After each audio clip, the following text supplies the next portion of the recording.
Assalamualaikum warahmatullahi wabarakatuh. Bismillahirrahmanirrahim. Alhamdulillahirabbil alamin. Wa bihi nasta'inu ala umuri dunya waddin. Allahumma shalli wa sallim wa barik ala sayyidina wa maulana Muhammad. Asyhadu an la ilaha illallah wa asyhadu anna Muhammadur Rasulullah. Amma ba'du. Kisah kurban Nabi Ibrahim dan Nabi Ismail berdasarkan Al-Quran.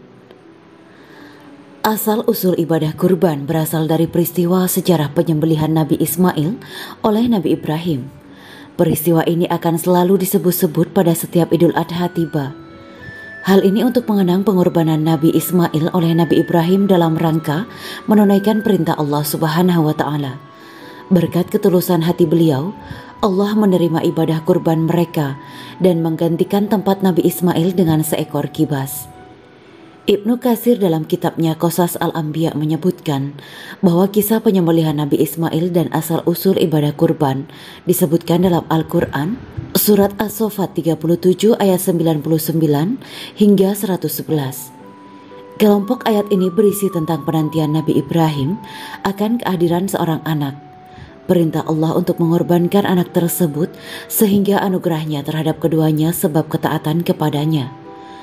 Peristiwa penyembelihan Nabi Ismail dan asal-usul ibadah kurban ini dimulai dari surat As-Saffat ayat 99 sampai 100 yang berisi kisah penantian panjang Nabi Ibrahim akan kehadiran seorang anak.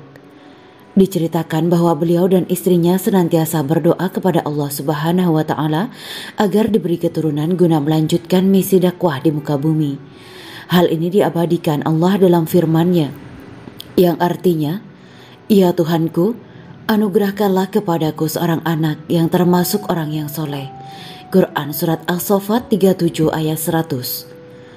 Menurut Ibnu Katsir dalam kitabnya Tafsir Al-Quran Al-Azim, tujuan Nabi Ibrahim ingin memiliki seorang buah hati selain sebagai penyambung garis keturunan agar anaknya menjadi orang yang melanjutkan dakwah untuk mentauhidkan Allah Subhanahu wa Ta'ala serta menggantikan kaum dan keluarganya yang ingkar kepadanya. Allah Subhanahu wa Ta'ala kemudian menjawab doa-doa Nabi Ibrahim dan juga istrinya melalui firman-Nya. Maka kami beri kabar gembira kepadanya dengan kelahiran seorang anak yang sangat sabar. Quran surat As-Saffat 37 ayat 101.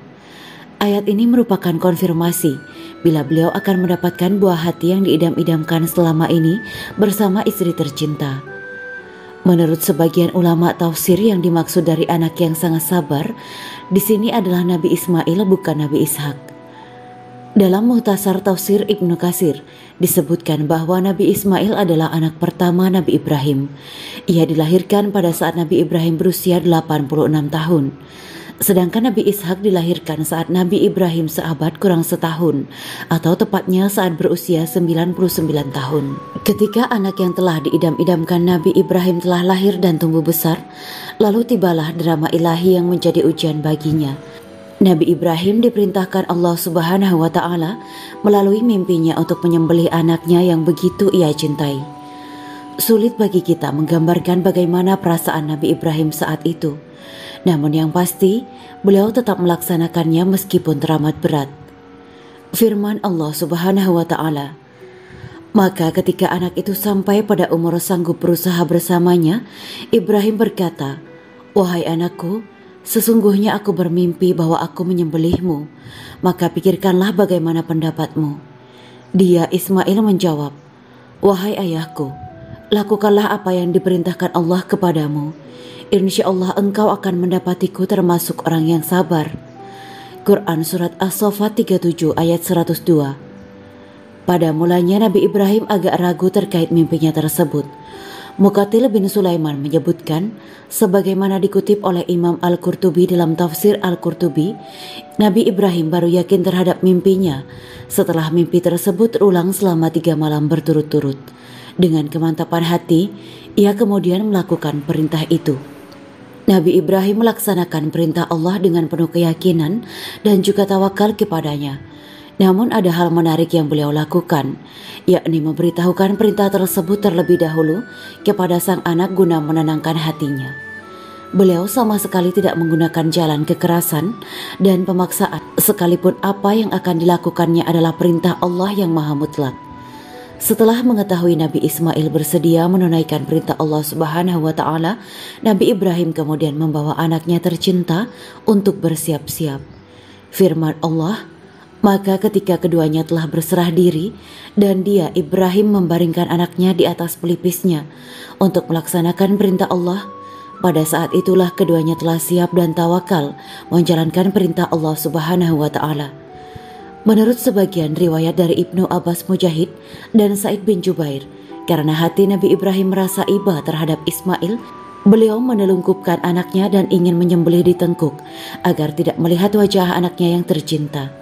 Sedangkan riwayat lain menyebut Nabi Ibrahim membaringkan anaknya sebagaimana membaringkan hewan kurban ketika hendak disembelih. Ketika penyembelihan Nabi Ismail hampir terlaksana, saat itulah ada sebuah panggilan yang datang dari Allah Subhanahu wa Ta'ala sebagaimana tertuang dalam surat As-Saffat 37 ayat 104 sampai 105 yang bermakna, lalu kami panggil dia, wahai Ibrahim, sungguh engkau telah membenarkan mimpi itu. Sungguh demikianlah kami memberi balasan kepada orang-orang yang berbuat baik. Nabi Ismail yang sudah siap disembelih digantikan dengan seekor kibas. Firman Allah Subhanahu wa Ta'ala, dan kami tebus anak itu dengan seekor sembelihan yang besar. Menurut Ibnu Abbas, kibas itu adalah kambing besar yang dipersembahkan oleh Habil untuk mendekatkan diri kepada Allah, yang dipelihara di surga sehingga dipakai menebus Ismail. Berkat ketabahan, keikhlasan, serta keyakinan Nabi Ibrahim dan Nabi Ismail, Allah Subhanahu wa Ta'ala memberikan anugerah yang teramat besar bagi keduanya. Peristiwa asal-usul ibadah kurban ini kemudian diakhiri dengan penegasan bahwa Nabi Ibrahim benar-benar adalah hamba sekaligus utusan Allah Subhanahu wa Ta'ala dan ia termasuk di antara orang-orang yang saleh. Pada ayat-ayat tersebut, Allah seakan menyatakan bahwa penyembelihan Nabi Ismail pada hakikatnya adalah ujian yang ia berikan kepada Nabi Ibrahim.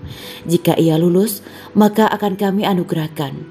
Firman Allah Subhanahu wa Ta'ala, selama sejahtera bagi Ibrahim, demikianlah kami memberi balasan kepada orang-orang yang berbuat baik. Sungguh, dia termasuk hamba-hamba kami yang beriman. Quran Surat As-Saffat 37 ayat 109 sampai 111. Demikianlah kisah Islami Bidadari Surga. Simak terus channel ini untuk kisah Islami menarik lainnya. Terima kasih para sahabat Bidadari Surga yang dirahmati Allah. Semoga diberi kesehatan dan diberkahkan segalanya. Juga dibahagiakan hidupnya di dunia dan di akhirat kelak oleh Allah Subhanahu wa Ta'ala. Amin ya mujibah sa'ilin. Wa akhiran, wabillahi taufiq wal hidayah. Wassalamualaikum warahmatullahi wabarakatuh.